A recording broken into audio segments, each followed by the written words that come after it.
Estamos no... Bom, pessoal, boa tarde. Perdão. Para mais... Nossa, desculpem. Prazer enorme estar aqui com vocês. Primeiro, agradecendo aí a Teros, a todos os participantes aqui, o Giancarlo da MT Labs, o Piguinho da Fraca, a Maristela da Intersec. E estamos aqui mais uma vez para trocar ideias sobre o que está vindo aí de Open Banking, né? O Open Banking começa a inaugurar uma nova fase aí de Open Banking e meios de pagamento, sendo que o nosso tema hoje aqui é desafios e oportunidades após a implementação da integração com o Pix, integrando a etapa de Open Payment. Nome bonito, né? Então, acho que a gente continua bastante feliz, né, com o que está acontecendo no nosso país, né? Eu acho que é um momento bastante importante, né, do mercado financeiro como um todo, e que vem se demonstrando que está extremamente conectado com o desejo das pessoas, né, de realmente fazerem cada vez mais negócios de forma mais simples, mais ágil, né. Vide o sucesso do Pix, né. Hoje o Pix já é o principal meio de pagamento do Brasil, né, já mais, acima de 30% de todas as transferências que acontecem no Brasil hoje já estão acontecendo com o Pix. E vai entrando agora as novas modalidades aí de Pix Saques e Pix Troco, né. Pix Troco certamente vão exponenciar esse número de uma maneira bastante rigorosa. Então, a nossa ideia aqui hoje é debater um pouquinho isso com um pouquinho mais de profundidade, né? A gente deve descer um pouco mais nas soluções técnicas, conversar um pouquinho sobre a habilidade, sobre as características de cada uma das empresas que estão aqui para entregar bons negócios para os nossos clientes e, no final da história, para o público em geral. Eu sou o Vitor Souza, da DB. A DB é uma empresa dedicada à integração de sistemas, né? Nós somos conhecidos e denominados pelo mercado aí como a Enterprise Integration Platform as a Service. É uma plataforma de serviços de integração, né, que faz integrações de uma maneira muito mais simplificada, mais rápida, com time to market bastante diferente. Então, a ideia é que cada um dos nossos participantes aqui se apresentem e aí depois a gente continua esse papo aí. Acho que é aí com você aí, né, Jean? Opa! Tudo bem, Vitor? Primeiramente, agradecer o convite feito pela DGB, de poder participar aqui de mais esse bate-papo, é sempre um prazer. Ainda mais estando ao lado aqui de pessoas que têm tanto conhecimento sobre o tema, né? Então, a Juan, a Maristela, a Peggy, da FRAC, parabenizar pela iniciativa. É muito legal quando a gente vê as empresas levando um cunho educativo informativo para o mercado.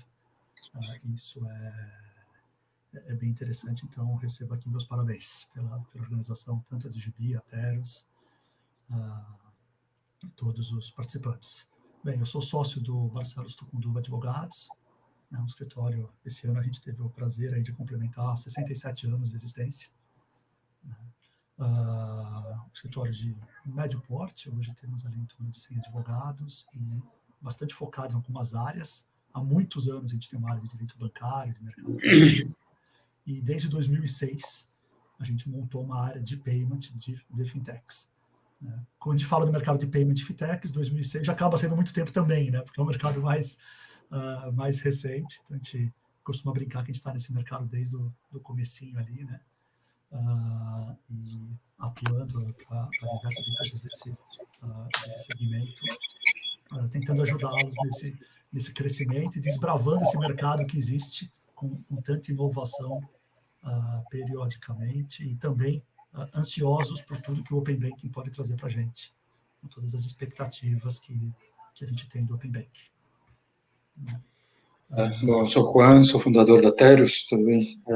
A Teros é uma empresa de soluções para Open Banking. A gente trabalha aqui em parceria junto com a DB na parte de implementação, com a Maristela, Interset aqui na parte de autenticação. Tá?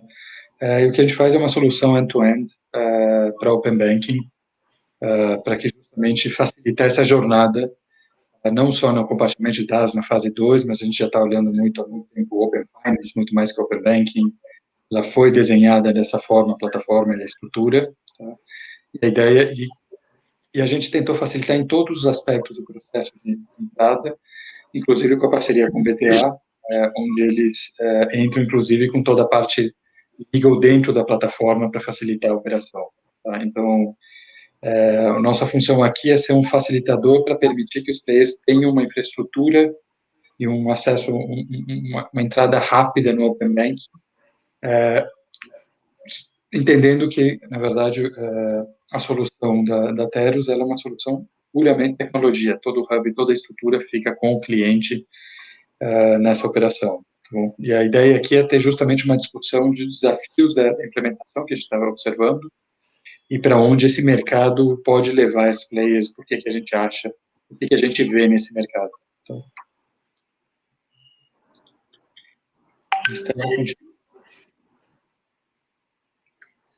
Maristela, contigo. Então tá bom, gente. Bem, primeiramente eu quero agradecer o convite também de vocês. Eu quero agradecer mais uma vez o convite de vocês, me desculpa, agora já coloquei no mudo, pela oportunidade de estar aqui representando a Intersect. Então, eu sou a diretora de parcerias e canais da Intersect aqui para a América Latina. A Intersect é uma empresa especializada e pioneira em autenticação, né? É uma empresa que já existe há mais de 10 anos, então nós já começamos lá atrás, já trabalhando com esse tema, que cada vez mais tem se tornado ainda mais importante e relevante, principalmente dentro do contexto do Open Banking. A Intersect já implementou soluções em mais de 46 países, né? E nós participamos também muito ativamente no caso da implementação do Open Banking lá na Europa. Então, a gente teve casos também de autenticação e a gente aprendeu algumas lições no case de lá do PSD2, e que são as melhores práticas, que são alguns dos temas que a gente coloca dentro dos nossos produtos, soluções e projetos com os nossos clientes. Então é isso, acho que agora você, Pequim. Isso. Bom, pessoal, boa tarde. Obrigado por estar aqui nessa sala, e eu também gostaria de parabenizar os organizadores, tá? Esse tipo de evento, ele tanto colabora com o mercado, no sentido de que todo o ecossistema fique atualizado e sintonizado em torno de uma mudança, de uma novidade, e também colabora bastante para a aceleração dos negócios, né?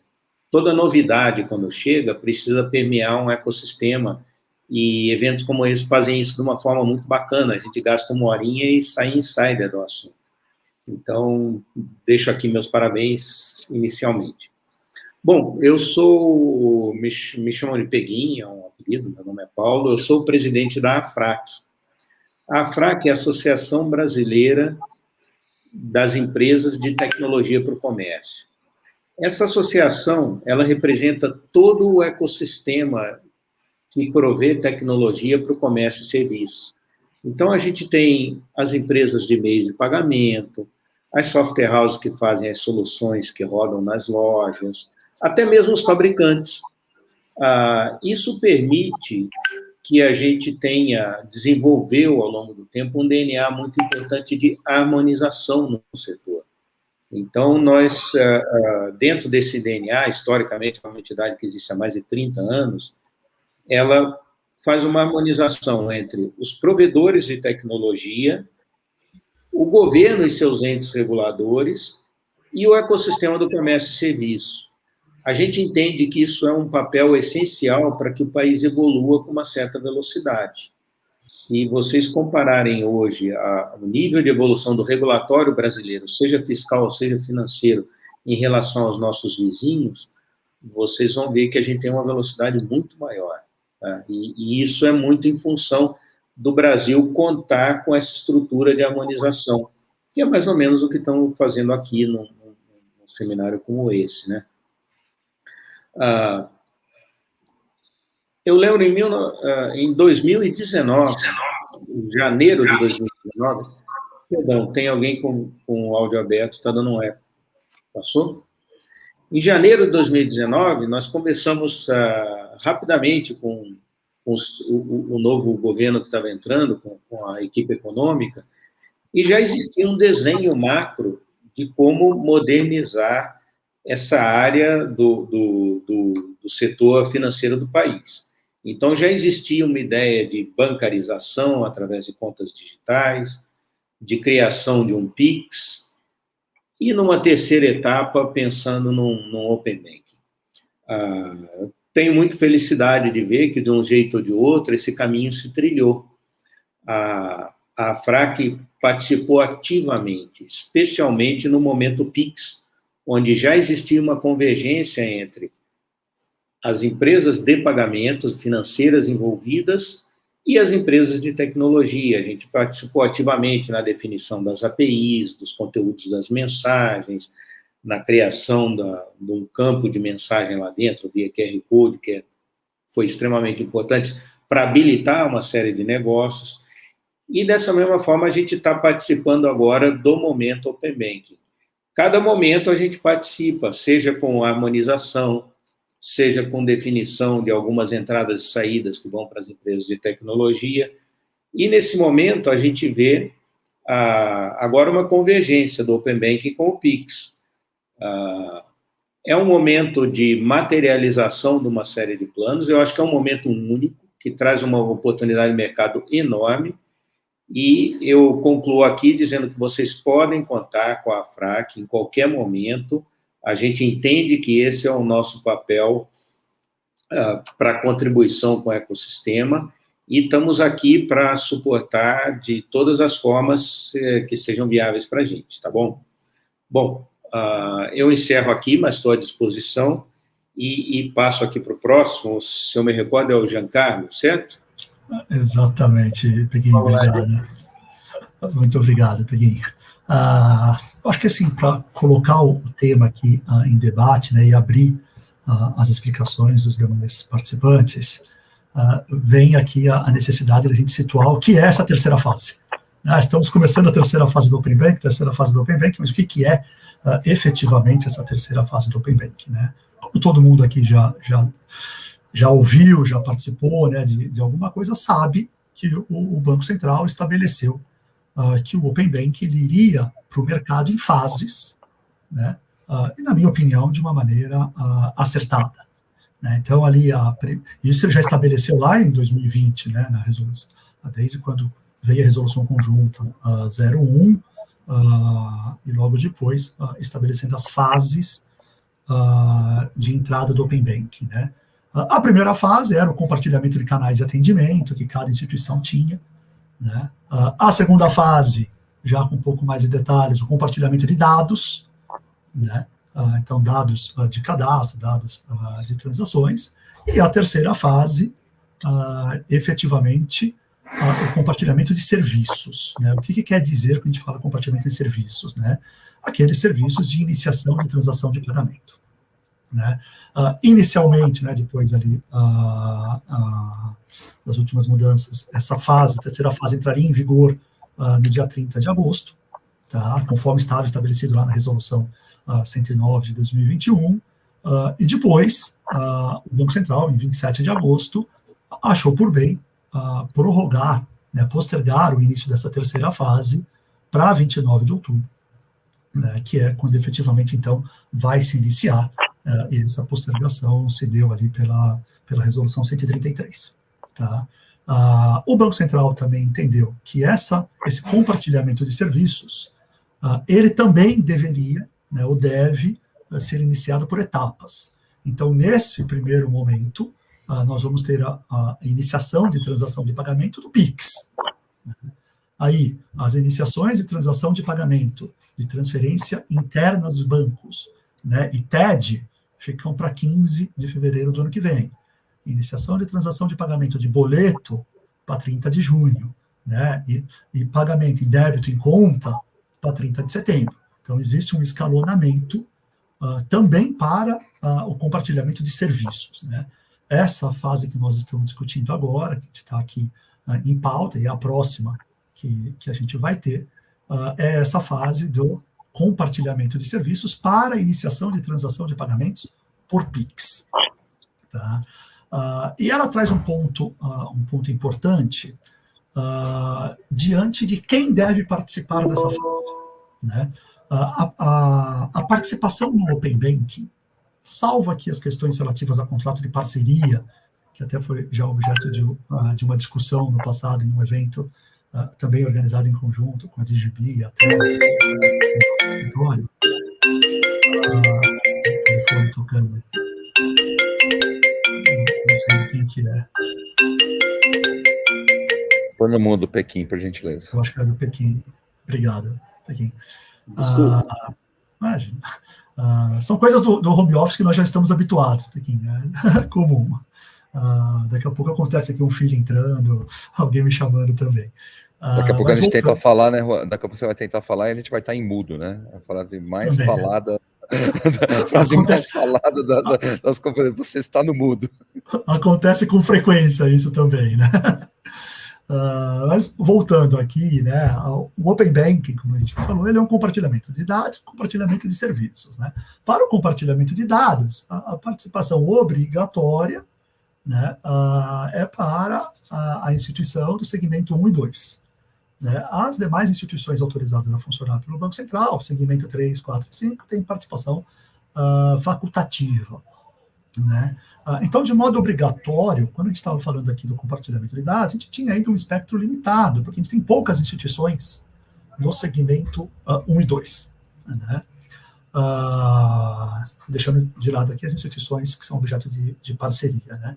Que a gente, como comentou, já foi objeto aqui de um outro bate-papo. Agora, com o iniciamento do compartilhamento de serviços, o critério de participação já não é mais para o segmento.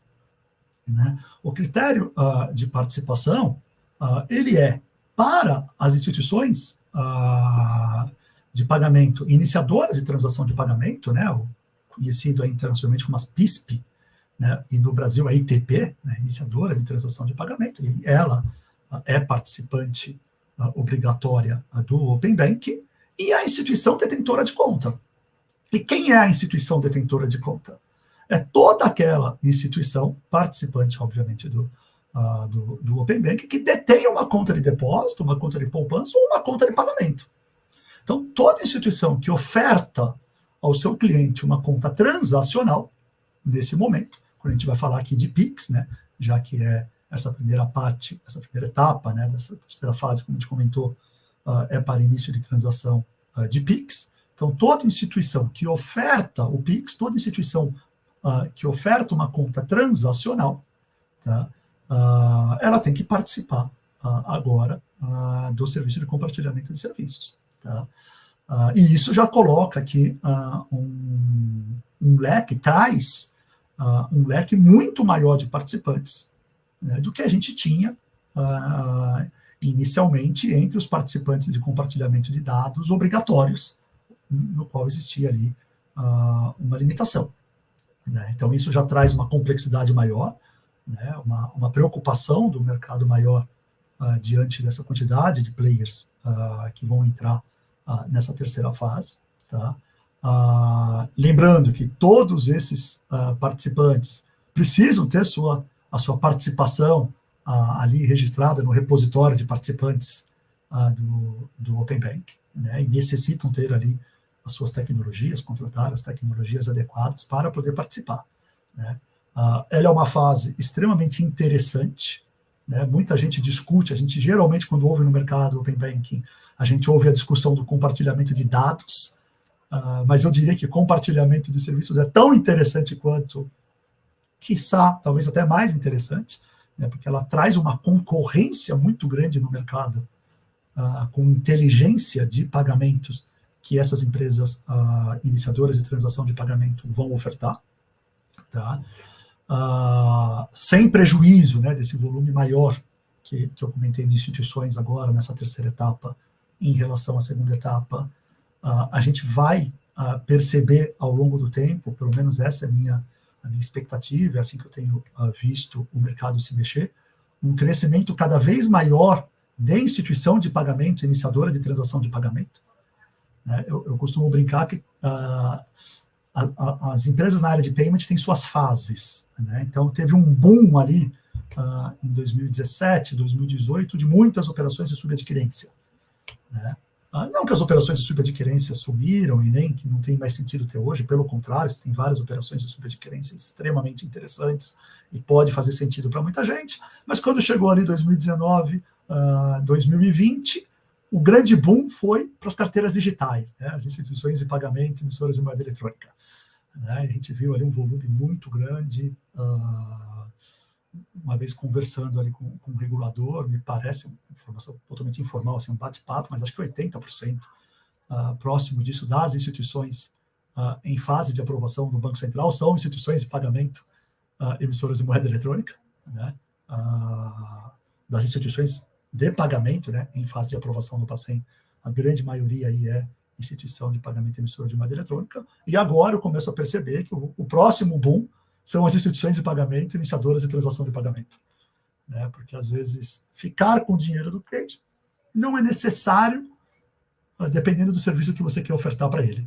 Ainda que o dinheiro não esteja comigo, se eu tiver como movimentar esse recurso que está em outras instituições que ofertam uma conta de depósito, uma conta poupança ou uma conta de pagamento, já é suficiente para a minha instituição prestar esse serviço. E por conta disso, a gente já começa a ver, né, um crescimento grande de instituição de pagamento ITP, e que, na minha opinião, vai crescer ainda mais com o amadurecimento do Open Banking. O fato é, a gente tem um cenário novo que vai entrar agora em cena a partir do final de outubro, que traz para o Open Banking uma gama maior de participantes por conta de serem instituições detentoras de contas transacionais, né? Que tem que obrigatoriamente participar do Open Banking para esse serviço, né? Essa obrigatoriedade está no artigo 6º da Resolução Conjunta 01, tá? E tem aí um crescimento cada vez maior das ITPs. Então, isso é a terceira fase, né? É esse início do compartilhamento de serviços, nesse momento, voltado para o Pix. Tá? Feitos esses esclarecimentos, eu passo aqui a palavra, não sei se é para o Vitor, parece que a gente vai ter uma apresentação de um vídeo, né? É o Juan que vai nos contar aí. Não, tranquilo, Jean, deixa eu até colocar o seguinte, gente, o que o Jean colocou é o seguinte, na verdade, não que dados não sejam importantes, dados são fundamentais, o compartilhamento de dados, mas os produtos de dados ainda não estão prontos. Quando a gente fala de pagamentos, assim, todo mundo usa pagamento já. Então, o Open Banking agora, ele torna obrigatório, o que ele faz? Ele, na verdade, obriga as instituições a permitir uma iniciação remota, na primeira fase PIX, depois TED, depois DOC. Então, o que o Jean colocou aqui é que, de fato, a fase mais interessante em termos de movimentação de PIB, ou seja, de valores de econômicos, é essa fase agora, tá? E ela praticamente é um prelúdio do que vem depois. Uma vez que está estruturada tecnologicamente esta fase, você já fez a parte mais sensível de fraude, de cuidados, etc., que você precisa ter, e o passo seguinte, quer dizer, crédito, etc., são operações mais complexas, mas que são, digamos, eu começo a estar um pouco mais do mesmo, digamos. O que eu acho o seguinte, até para complementar, antes de entrar nos detalhes aqui do que é essa operação, etc., é que, assim, tem uma outra parte nessas fases, eu gostei muito do que o Jean colocou aqui, de fases das IPs, quer dizer, é isso mesmo, você teve as guias maquininhas, depois você teve as carteiras eletrônicas, as contas de pagamento, agora as iniciadoras de pagamento, e no fundo está caindo barreira de entrada nesse aspecto, ou seja, iniciador de pagamento, agora eu consigo irrigar minha rede sem precisar ter a conta e fazer o cliente trazer o dinheiro aqui para dentro, tá, da instituição. Então, é uma oportunidade enorme para um monte de empresas, também um risco para uma série de outras empresas que estão estabelecidas, mas mais do que isso, assim, a combinação das fases, embora, assim, combinação de uso de dados, com de pagamentos, com de cobrança, é que vai dar riqueza do Open Banking. O Open Banking tem um potencial infinito, tá? Esse acho que é o grande recado que eu queria, assim, se eu puder já complementar o que você falou, que acho que está perfeito, sempre pensar, quando você pensar numa infraestrutura, e etc., a gente vai entrar agora na parte mais prática do que é o pagamento, quais são as oportunidades, pensar que a combinação de oportunidades do Open Banking é que vai revolucionar o mercado financeiro. E o Open Banking tem que ser encarado como por isso que ele está sendo implementado como fase, o Pix, ele tem uma infraestrutura por trás, mas ele é um produto. O Open Banking é uma infraestrutura. Quem vai criar o produto é cada empresa. Esse ponto, eu acho muito legal você colocar, né? Porque a gente vê muito na mídia, ou mesmo no mercado, as pessoas comparando o Open Banking com o Pix, né? Na verdade, são coisas distintas. O Pix é um arranjo de pagamento, é um novo modelo de pagamento criado pelo Banco Central, né? Que vai coexistir no mercado, e aqui acho que todo mundo concorda que ele talvez vá dominar o mercado, né? Já tem uma posição mega relevante hoje, né? Mas ele é mais um meio de pagamento, além dos cartões, das bandeiras, né? Além do TED, do DOC, e por aí vai. Mas ele é um produto, efetivamente, ele é um arranjo de pagamento. Quando a gente fala de Open Banking, ele não é um produto. Né? Ele é um direito-obrigação, né? Então, a possibilidade que as empresas têm, e por outro lado, uma obrigação que algumas têm, né? Essas instituições autorizadas a funcionar pelo Banco Central, de compartilhamento de dados e compartilhamento de serviços. Isso é o Open Banking. E aí, a partir disso, vão ser criados inúmeros produtos. Né? Então, o leque gigantesco, como você bem colocou. Inclusive para competir com o Pix. Aliás, deixar muito claro. Inclusive para competir com o Pix. Para usar ou fomentar o uso a mais do Pix. Né? Ou fomentar, ou seja... produto que for criado. Esse é um pouco o jogo. Antes de entrar exatamente em oportunidades, que acho que é o próximo ponto, eu queria até colocar um vídeo de uma transação online aqui, se pudesse. Só um minutinho, deixa eu só fazer um pequeno comentário, acho que só para complementar as ideias de vocês, que acho que é muito legal. O que mais me empolga nesse momento que a gente está vivendo é exatamente a capacidade de competição que o mercado financeiro passa a ter, né? A gente viveu durante muitos anos, e vive ainda, né, em certa medida, um pouco da ditadura dos grandes agentes financeiros, né? Existia uma ditadura financeira, né, que mantinha o público, né, e os dados desse público de uma maneira bastante fechada, e boa parte das transações aconteciam fechada nesse pequeno clube, né? E o que está acontecendo agora, né, e até esses movimentos que o Jean comentou, né, dos crescimentos das carteiras digitais, das empresas de iniciações, é um pouco a democratização, né, das transações financeiras, né, do modelo financeiro, e até permitindo que a empresa que tenha o cliente possa ser um banco, né, em outras palavras, né? E sendo um banco, ela deixa de deixar um volume de capital bastante expressivo, né, que eram cobradas em taxas de juros, em valores de transações, em taxas, etc. Ela tanto pode se beneficiar quanto pode compartilhar isso com o seu próprio cliente, né, casando produtos. Então, isso tudo está gerando um nível de competição no mercado e que, no final da história, o grande beneficiado disso é o público de uma maneira geral. E isso que me parece que é o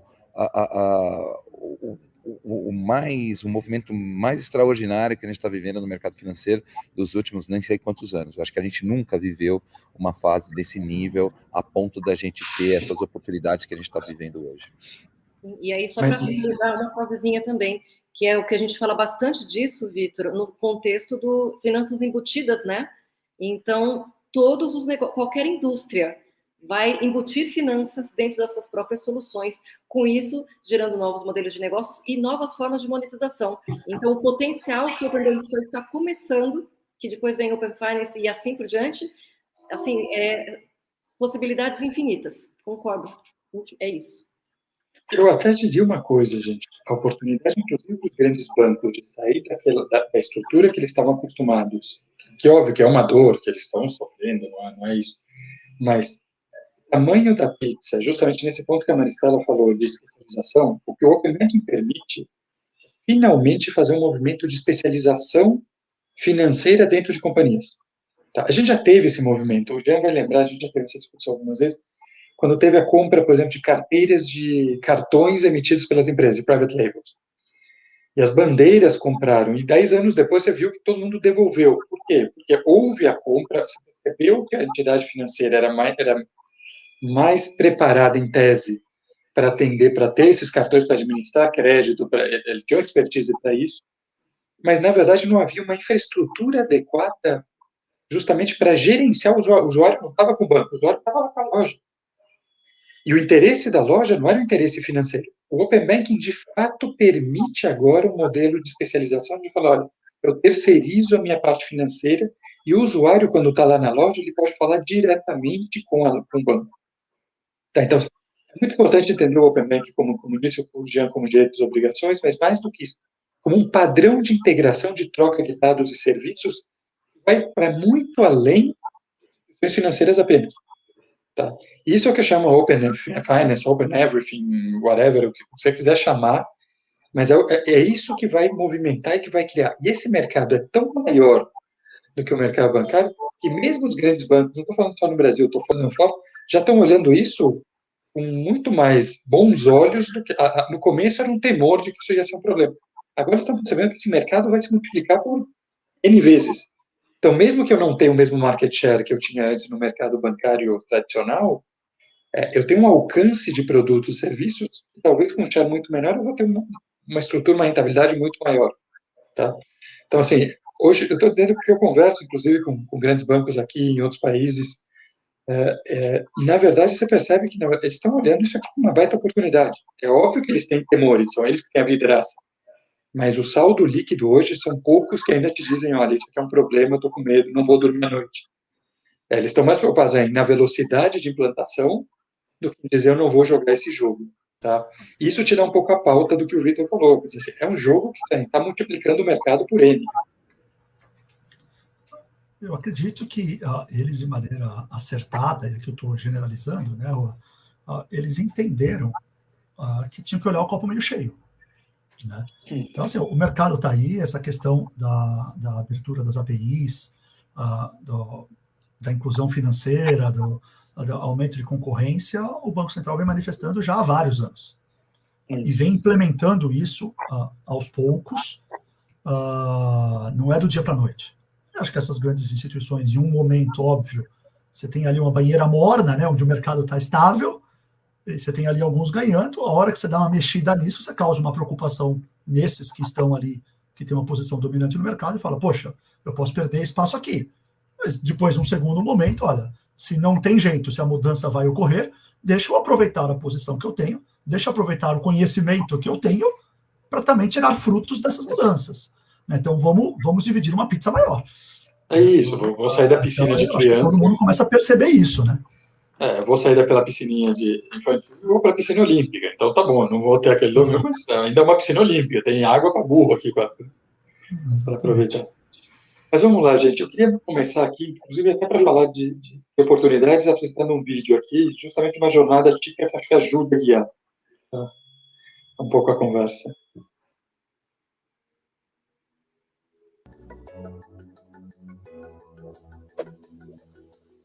Teros apresenta Compras Online com Open Banking. Renata e Bruna são amigas e adoram acompanhar tendências de moda e manter seu guarda-roupa em dia com compras online. A Renata encontrou um site perfeito para as compras de inverno e compartilhou com Bruna. A amiga se empolgou muito e já escolheu todos os looks para a nova estação, fechou o pedido e seguiu para o pagamento. Mas aí vem a parte chata. Como é sua primeira compra no site, Bruna precisará realizar um longo cadastro. Ou precisaria, pois o Open Banking está prestes a revolucionar sua experiência com compras online. Com sua permissão, será possível compartilhar dados bancários e cadastrais com outras empresas participantes do Open Banking para receber melhores opções de pagamento e ainda simplificar o processo de cadastro e fechamento de pedidos. As informações são enviadas apenas com o consentimento do consumidor e confirmação do banco, que deve respeitar todas as regras do Open Banking. O envio dos dados é realizado com uma finalidade específica, nesse caso, o cadastro, e com prazo definido pelo usuário. Ela teve uma experiência de compra mais simples e segura e ainda pagou diretamente através do seu banco. Graças ao Open Banking, Bruna e Renata agora têm mais tempo para compartilhar os looks comprados em sites que utilizam o Open Banking. Teros, WePlug, Think and Play Together, a solução mais completa de Open Banking.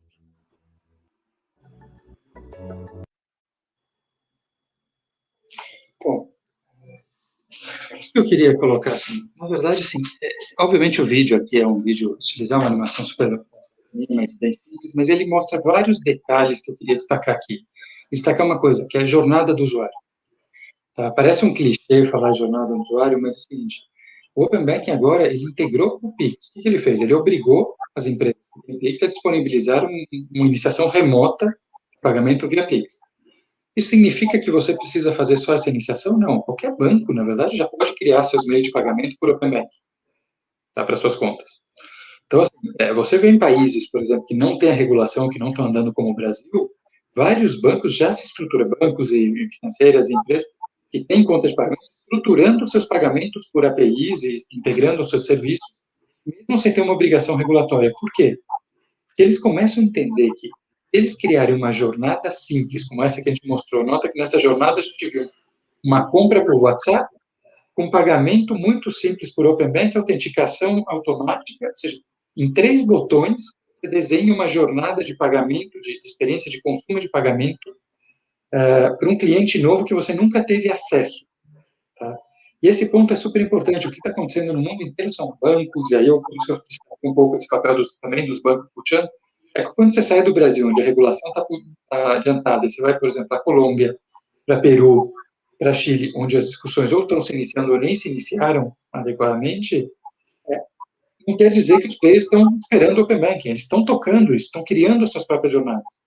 Tá? E o truque todo aqui, e aí entra um pouco o que a gente imaginou para Teros, e o que a gente desenhou aqui na Teros, foi justamente o seguinte: para você fazer essa jornada com esse processo de autenticação, não é uma questão só de TI. Aquele padrão de autenticação, depois eu vou pedir aqui para a Maristela comentar, ele passa também por um cruzamento de dados por inteligência, por analytics, aquela oferta, o que ofertar passa porque você tem um espaço limitado. Então, aquela mesma solução de API que ligou o pagamento, que ligou o cadastro, ele vai ter que ser capaz de ler o cadastro e depois gerar um orquestrador, uma solução, uma decisão do que apresentar para aquele usuário. Então, eu queria um pouco aqui destacar e trazer um pouco aqui para desenhar essa jornada de usuários, você tem uma série de etapas. E, assim, não é por acaso que está esse grupo reunido. Eu tenho muita honra de acompanhar aqui todos vocês, porque justamente cada um de vocês tem a experiência de uma etapa desse processo, ou do todo, como ele. Eles sabem do que a gente está falando e já sabem do que levar isso para o consumidor. Não adianta, não é uma discussão de competição entre banco e fintech, de fintech com fintech. É uma discussão de levar o Open Banking, o serviço financeiro, levar o serviço financeiro para onde ele é necessário. Eu sempre brinco, ninguém acorda, ou seja, quase ninguém no mundo, sempre tem gente de tudo, mas ninguém vai acordar um dia e falar, nossa, que vontade de ir para um banco. Eu quero visitar uma agência. Você vai por uma necessidade, mas uma necessidade derivada de alguma outra situação. Ou eu consumi demais, precisando de um crédito, ou eu preciso consumir alguma coisa, eu preciso conversar com o gerente, ou eu tenho um investimento, eu preciso alinhar. O Open Banking faz o quê? Te leva o banco para dentro da situação onde você tem essa demanda. Então, você rapidamente consegue solucionar. E muitas vezes você não vai nem perceber. Esse consumidor aqui da animação, ele nem mal percebeu que ele usou o Open Banking. Então, ele recebeu um WhatsApp da amiga, ele simplesmente entrou lá, olhou, legal, já vi o site, já coloquei, qual que é o cadastro? Compartilhe o meu dado. O cadastro foi montado, cá entre nós, esse cadastro tem muito mais valor que se eu mesmo preenchesse o cadastro. Se eu fosse o consumidor e preenchesse.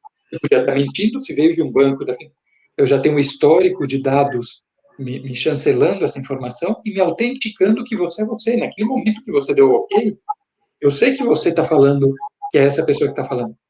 Porque você se autenticou não por mim, você autenticou no seu banco e você me mandou o dado. Então, eu sei que você está falando por mim. Tá? E esse é um processo interessante porque ele é complexo, ele tem múltiplas APIs, múltiplos componentes ocorrendo por trás, e o desafio todo de negócios vai ser criar essa jornada simples, ou seja, o usuário não vai perceber tudo que está acontecendo por trás. Tá? Eu queria até provocar aqui, gente, de apresentar esse mesmo fluxo agora do ponto de vista de uma arquitetura de componentes e até para provocar justamente o Victor, o Jean, a Maristela, eu pegue nos desafios dessa integração por trás disso, que eu acho que é o que interessa agora para a gente conversar. Então, eu tenho um fluxo que exemplifica esse modelo agora do ponto de vista de componentes, se eu puder colocar na tela.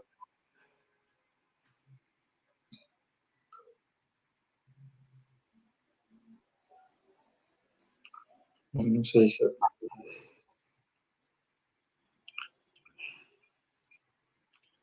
Então, assim, vamos pensar que uma jornada simples, só o pagamento, tá?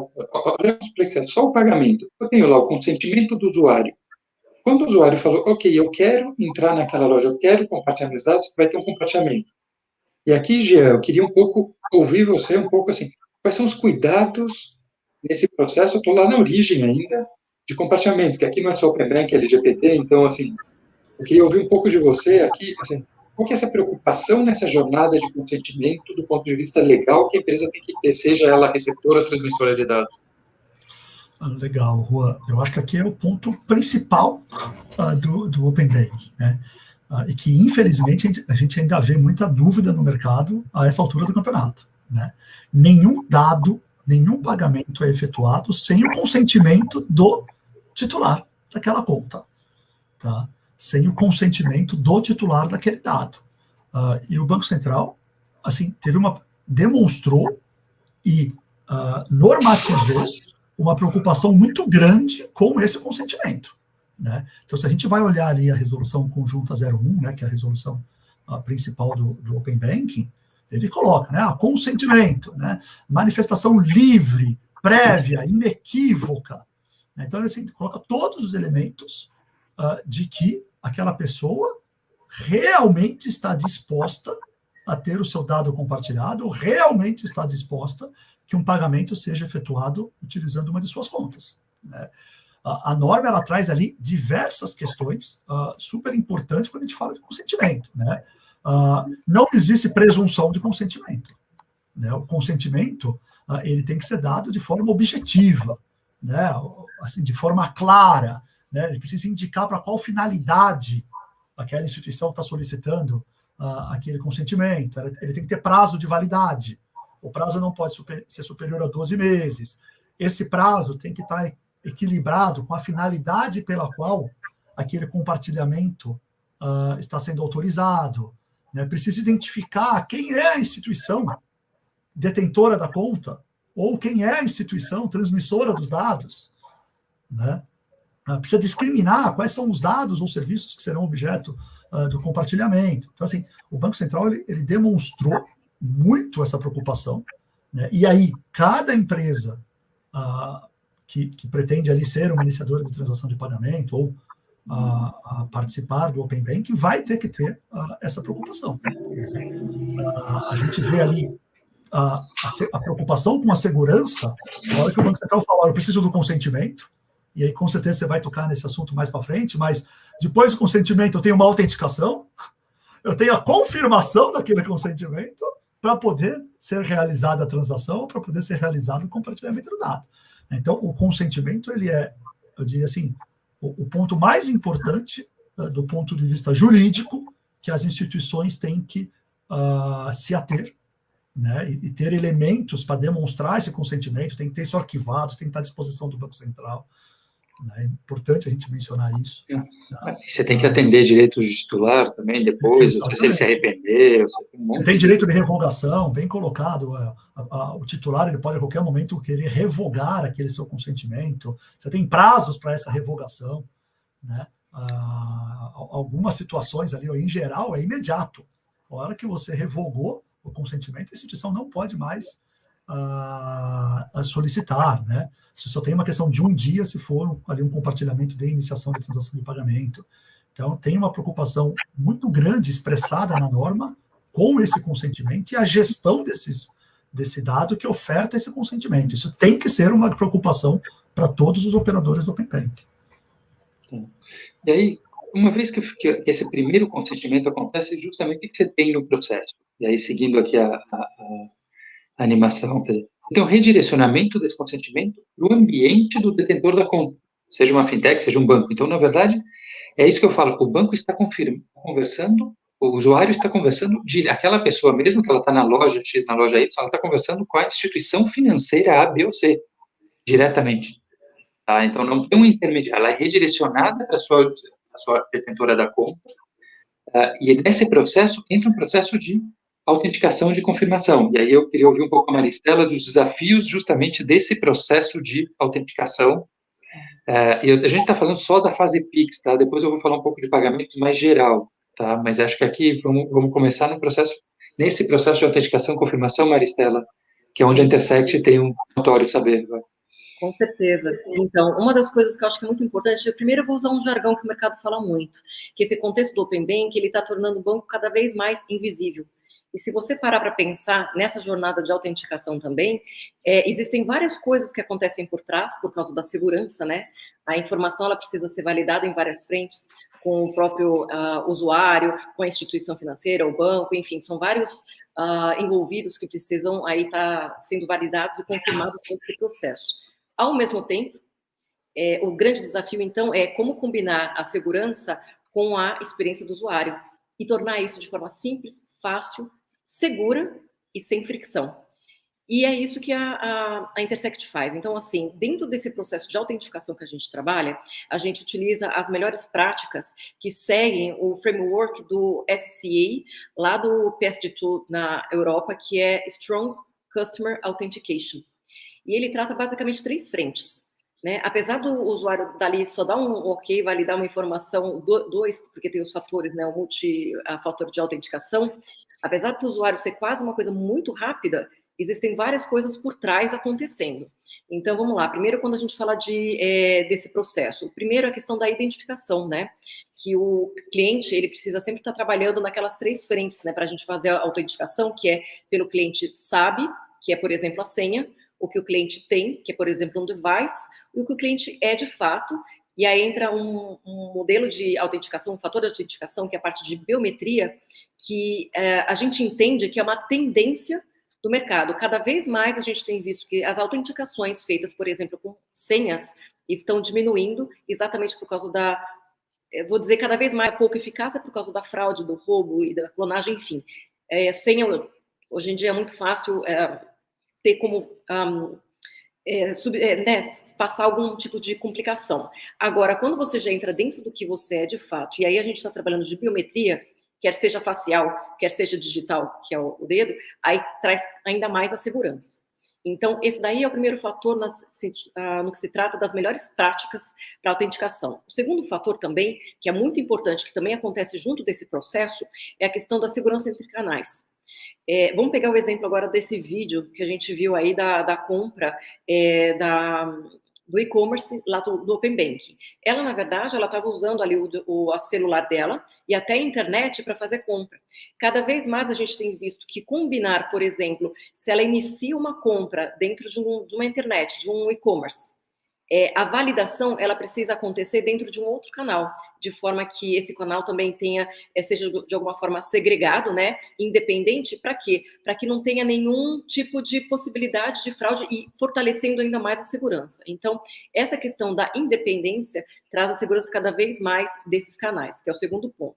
E o terceiro ponto, que é uma coisa que está fortalecendo ainda mais, novamente por causa da evolução de tudo que a gente tem visto por causa de fraudes, né? Que se chama de um link dinâmico. O que é isso? Basicamente, é uma assinatura de uma transação digital. Então, é um código que é gerado. O que significa isso? Na hora que ela viu as informações que ela tinha que compartilhar, e estava dando lá todos os dados que ela está compartilhando, ou até mesmo de uma transação de pagamento que ela está oferecendo. Assinatura significa que aquilo que ela está dando aprovação, esse link dinâmico, ele garante a exatidão do que está sendo aprovado, né? Então, olha só várias práticas, né, melhores práticas que já são adotadas mundialmente, que acontecem em uma fração de segundo, né, e que traz toda a segurança. Então, a importância de você cada vez mais focar na qualidade dos métodos de autenticação do que simplesmente em quantidade. Então, daí é um ponto muito importante que acontece aí nesse momento da jornada. E aí, seguindo, obrigado, Maristela, excelente. Seguindo aqui, quer dizer, você tem depois. O segundo passo, você tem a iniciadora, vai ter que ter um report, um API Gateway para se integrar nesse processo, uma estrutura para disponibilizar, digamos, sua estrutura de APIs aqui, tá? Para se conectar. E ele vai ter que fazer, numa jornada Pix, o primeiro passo, ele tem que fazer uma consulta na conta de destino, tá? Ele pode fazer no diretório Pix, no diretório central do Pix. Para saber, bom, para quem, para onde eu vou mandar essa conta, como que eu vou gerar? Porque os dados têm que chegar claros para o consumidor. Olha, eu estou descontando da conta tal para conta tal. Então, essa informação, como ela acontece na jornada? Ela passa por uma consulta ao diretório central de contas do Pix, tá? O modelo do Banco Central fala que só a conta de destino precisa ser validada, a gente recomenda a conta de destino e conta de origem, por um problema de transparência, de fluxo, tá? Isso é uma opção. E aí, seguindo esse processo, uma vez que você fez essa primeira API, teve esse retorno, tá? Tem a instituição da conta detentora, seguindo em frente, tá? Começando a API de consentimento, ou seja, aquele consentimento que o Jean colocando, iniciando com o consentimento recebido com a consulta na conta, ele consente efetivamente essa iniciação de pagamentos. Passo seguinte, vamos lá, acelerando aqui. Tá? Você vai ter que ter um authorization server que vai ter que validar esse processo, e aí, como a Maristela colocou, com todos os processos de autenticação necessários, e tem aqui uma integração, por exemplo, com o CIAN, da instituição detentora da conta, com cadastro de contas, para você poder checar e verificar de onde vai sair esse recurso. Passo seguinte, o authorization server está tudo certo, confirmou a autenticação, ele vai enviar um token de acesso para a iniciadora de pagamento, tá? Com esse token de acesso, aí começa a jornada de iniciação de recebimento, de iniciação de pagamentos propriamente dito. Tá? Então, aí você dispara a iniciação de pagamento, essa iniciação de pagamento também vai lá para via Authorization Server, vai bater ali na detentora da conta, continuando aqui. Tá? E a partir dali, uma vez que se faz a operação, ele se integra com os arranjos de pagamento, com a estrutura dessa instituição no Pix, confirma o pagamento, e aí você tem um processo de pull, de PIN, para obter o comprovante desse pagamento. Tá? São permitidos qualquer um dos dois. Tá? Neste processo todo, seguindo, tá? O que você tem? Aí eu queria ouvir um pouco o Vitor. Na verdade, ou seja, essa integração com o CIAN que a gente conversou, essa integração com o sistema de pagamento, e essa gravação de toda essa informação que está aqui, ele exige uma interface com o sistema legado. Tá, da detentora da conta, como tem iniciadora de pagamento também. E aí, Vitor, eu queria que você falasse um pouco desses desafios, justamente de criar essas exposições de dados, exposições de produtos, tanto de uma iniciadora de pagamento quanto da detentora de conta, nesse contexto de uma transação Pix, de uma única transação com o Open Bank. Bacana, Juan. Vocês verem que interessante, né, gente? Esse exemplo aqui dá o nível da complexidade de uma única transação, né? E a quantidade de mensagens, porque assim, o que está por trás disso tudo é uma mensagenzinha, né, que tem lá todas essas informações que a gente está trocando em cada um desses steps, em cada um desses passos. E por fim, essas mensagens, que no final da história são conteúdos de dados, né, são dados que estão trafegando, ela tem que chegar nas suas origens e nos seus destinos. Então, do que a gente está falando aqui na prática, né, gente? A gente está falando de milhares de instituições. Cada uma dessas instituições tem dezenas, em alguns casos centenas de sistemas, são centenas de APIs, com milhões, bilhões de requisições acontecendo, né? Como é que a gente garante que tudo isso vai funcionar como deve funcionar, né? Vai funcionar de forma segura, vai funcionar de forma resiliente, vai funcionar com a escala que precisa, que a operação desse processo inteiro, ela vai estar realmente no ar e as coisas acontecendo, né? A DB, ela entra no back-end de todos esses modelos para coordenar, orquestrar boa parte dessas transações que estão acontecendo e principalmente ser a grande avenida onde o dado está trafegando para chegar nos seus devidos repositórios, para chegar, seja num sistema legado de conta corrente, de crédito, ou seja, no sistema, ou seja, em algum momento ele vai ter que pegar aquele dinheiro, vai ter que entrar num conta corrente, né? Aquela transação do Pix que está acontecendo, depois de toda essa parafernália que eu dou aqui, tem que entrar num sistema. Aquele sistema pode ser um mainframe, pode ser um sistema mais novo, pode ser um sistema antigo, pode ser... Ele tem que dividir aquelas transações de sistemas diferentes. A DB, ela se dedica exatamente a garantir que, primeiro, que todo esse fluxo aconteça de forma monitorada, segura, né, resiliente e escalável, né? E que esse dado, de fato, chegou na origem e no destino que ele se dispôs, né? Esse é uma infraestrutura, no final da história, uma grande avenida mesmo, né? Eu costumo fazer esse tipo de analogia, porque pensa numa grande estrada que tem todos os seus pontos de controle, tem o seu telefone de emergência, tem o seu carro de resgate, tem os pedágios, tem os postos de gasolina, tem os borracheiros, tem, enfim, tem as luzes, né? Tem os guardrails, tem tudo que ela precisa para que o carro ande. No nosso caso aqui, para que o dado ele ande de um dado para o outro, ele chegue, ele saia de um lugar de uma forma segura e ele chegue no seu destino, aonde ele foi planejado, também de forma segura. É isso que a GB se dedica, né? Então, só fechando aqui, esse é um processo que ele só é viável, né, do ponto de vista das escalas que vão acontecer, se existirem essas ferramentas, não, essas plataformas de gestão e de controle, né? O que o Banco Central construiu foi algo muito interessante, que permite saber, né? Imagine se cada uma dessas instituições tivesse que fazer ligações ponto a ponto dos seus sistemas, né? Absolutamente impossível disso acontecer, de ser administrado, né? Ninguém tem braço, não existe gente, condições técnicas de se fazer isso. Então, plataformas como a da GB, a própria infraestrutura que o Banco Central e outras empresas como a Teros, a Intersect têm construído, são exatamente para dar condições para que todo esse fluxo aconteça. E aí, terminando o fluxo aqui, obrigado, Vitor, excelente. Vamos lá, e terminando o fluxo aqui, quer dizer assim, recebeu o comprovante. O que acontece? Acabou a jornada? Não, possivelmente esse iniciador de pagamento tem a sua integração também com o varejo, tem os mesmos desafios que o Vitor colocou. É importante a gente destacar um pouco já no primeiro insight, quer dizer, quando a gente entra em produto, fase 3 em diante, a gente está falando de múltiplos canais, não tem um canal. Aqui a gente está falando do Omnichannel, aquele curso, mas eu vou precisar integrar este processo do Open Banking em todos os meus canais como empresa, ou criar o meu ecossistema. Então, eu não vou ter para cada canal, para cada estrutura, uma infraestrutura. É impossível. É muito caro. Tá?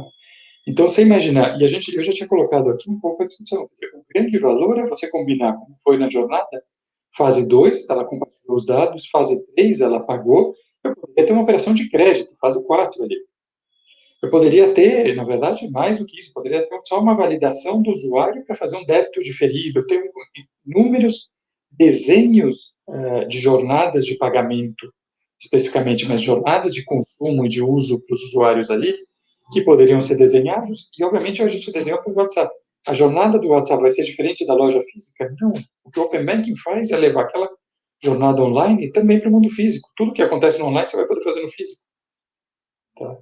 Essa é um pouco a discussão. E aí entra uma discussão mais interessante no próximo, pode seguir aqui no fluxo, que é não só a integração, que todo esse processo, primeiro, ele tem que ser certificação do Authorization Server, certificação do diretório da estrutura de governança do Banco Central, homologação da operação, tanto de Open Banking quanto de PIX.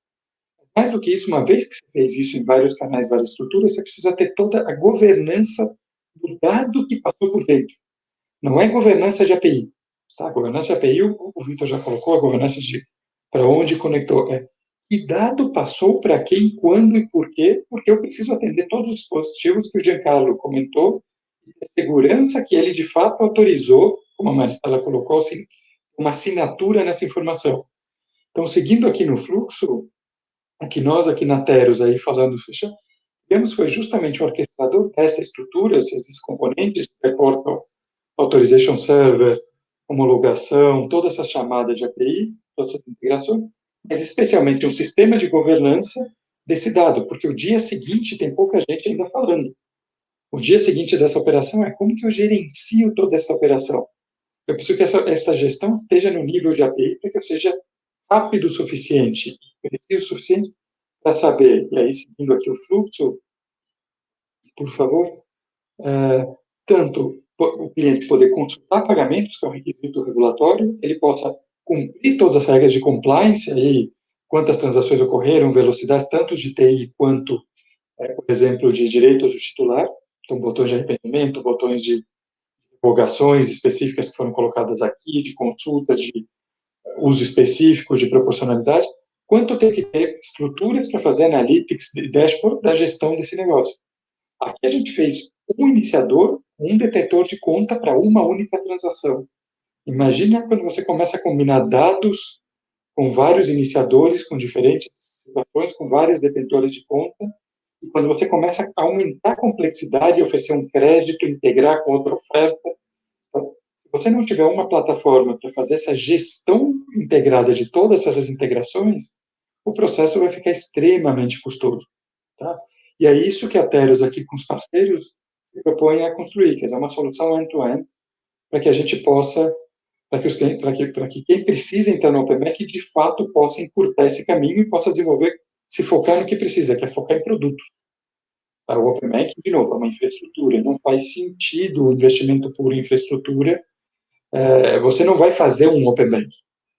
Você vai ser provocado a fazer é diferente. O Pix, você vai lá e se cadastra. O Open Banking, você simplesmente em algum produto que tem um Open Banking por trás e te pediu autorização para esse processo. E um dos desafios grandes, quando você olha internacionalmente, é conseguir o consentimento do usuário.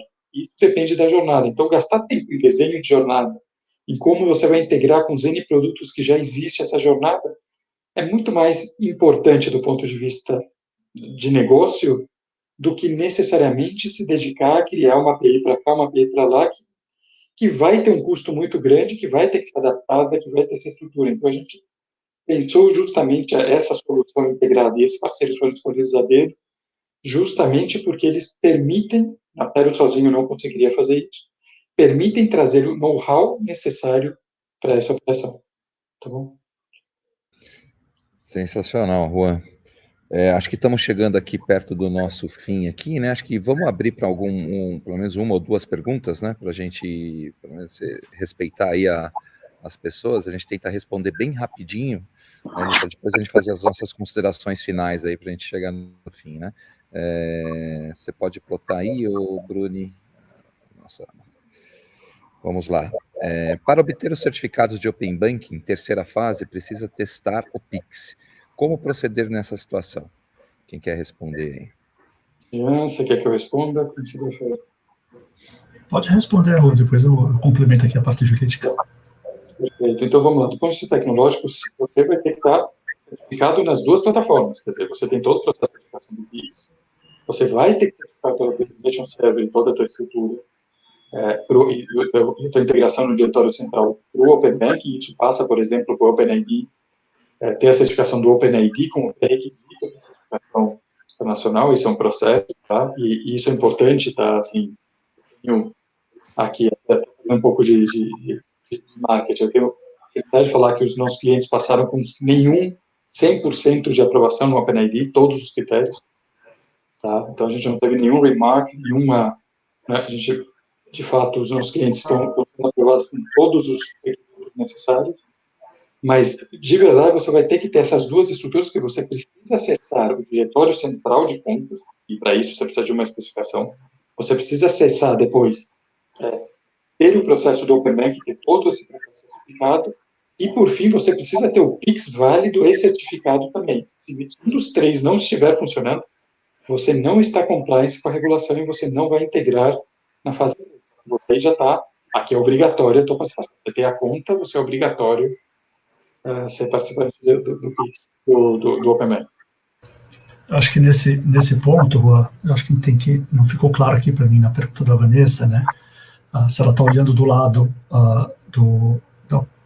da iniciadora de transação de pagamento ou do ofertante de conta transacional. Me parece que é do ofertante de conta transacional, né? Até pela quantidade eu respondi como ofertante de conta transacional. Até pela quantidade que nós já temos de ITP autorizada pelo Bacen, né? A iniciadora de transação de pagamento, ela depende de autorização prévia do Banco Central, né? Então, assim, você tem que olhar aqui pelos dois lados. Acho que quando você olha pelo lado do ofertante do Pix, naturalmente você já tem que ter já o acesso ao DICT, você já tem que ter o acesso ali direto ou indireto ao SPI, dependendo da sua posição, a RSFN.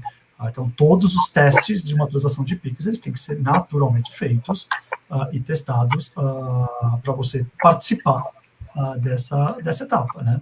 Quando nós estamos falando aqui do lado do iniciador de transação de pagamento, ele vai acessar a conta do ofertante da conta transacional, né? E aí, a ordem de Pix ela vai sair da conta do ofertante da conta transacional, né? Mas ele vai precisar de acessar o diretório da conta, central da conta. Isso ele precisa acessar o diretório, só o DICT, não o Pix como um todo. Ele acessa o DICT, né? Ele pode acessar o DICT, mas ele não acessa o SPI, Mas isso não retira a necessidade do ofertante da conta ter esses acessos e ter isso testados e aprovados pelo Banco Central. São dois primas diferentes que um não elimina a obrigatoriedade do outro, tá? Acho que é esse ponto que é importante ficar claro aqui. Muito bom, muito bom. Vamos a mais uma rapidinho, e depois a gente vai para as considerações finais. Mas aí eu peço para vocês, pessoal, vamos tentar responder rapidinho, para a gente tentar manter o horário. Tem mais alguma, Bruni?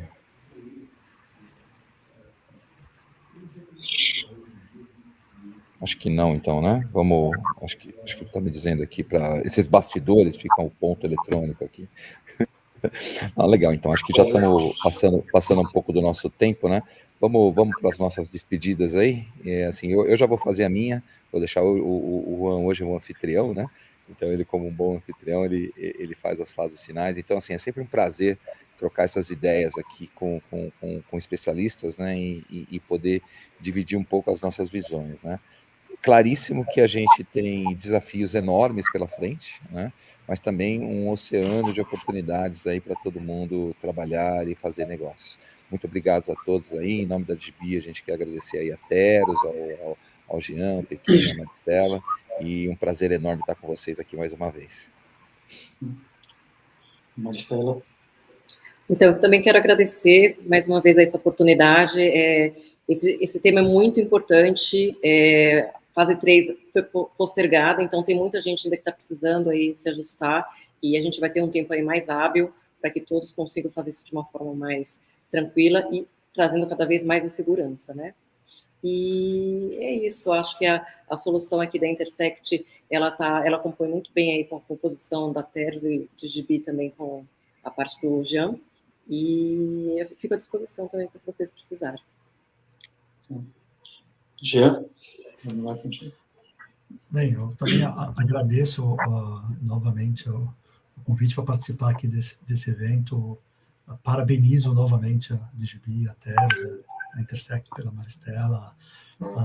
De fato, que a gente vê, acho que o desenho que você colocou, Juan, que você foi projetando e explicando, ele deixa muito clara a complexidade que existe por detrás, né? Uma vez eu ouvi uma pessoa falando, não tem segredo no Open Bank, é só você colocar uma cláusula ali na política de privacidade e está tudo resolvido. Do ponto de vista jurídico, já não serve dessa maneira. Já não funciona assim. E você acha que as coisas vão acontecer num toque de mágica. Então, eu acho que a ilustração trazida, ela deixa clara toda a complexidade que existe por detrás. Temos tempo, né, Maristela, como você colocou, houve essa prorrogação, mas o tempo passa rápido. Né? Então, as empresas precisam se mexer. Quem tem a participação, principalmente agora, obrigatória aí, de uma quantidade maior de players, tem que estar preparado para isso. Então, acho que serve o alerta e um bate-papo como esse demonstra a complexidade que existe por detrás. As oportunidades são grandes, né? Tem muita coisa para acontecer, muito benefício para se retirar aí do Open Banking. Eu sou um otimista e, de fato, como o Juan bem colocou, uma empresa sozinha não conseguiria atender todas as necessidades.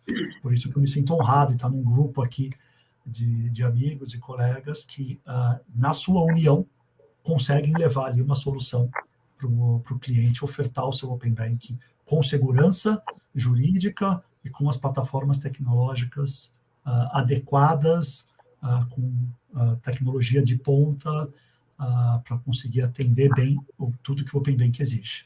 Um grande abraço a todos. Peguim, eu estou muito curioso agora contigo, tá, Peguim? Porque você aqui é a visão também de quem já está acostumado a essas jornadas complexas. Então... mas eu queria começar aqui, de novo, dando os parabéns a vocês, sabe? Porque vocês colocaram o ovo em pé no timing correto, sabe? Imagina se não existisse uma iniciativa assim, quanto tempo isso ia demorar para se materializar? Assim, a gente, além de presidente da entidade, também é empresário.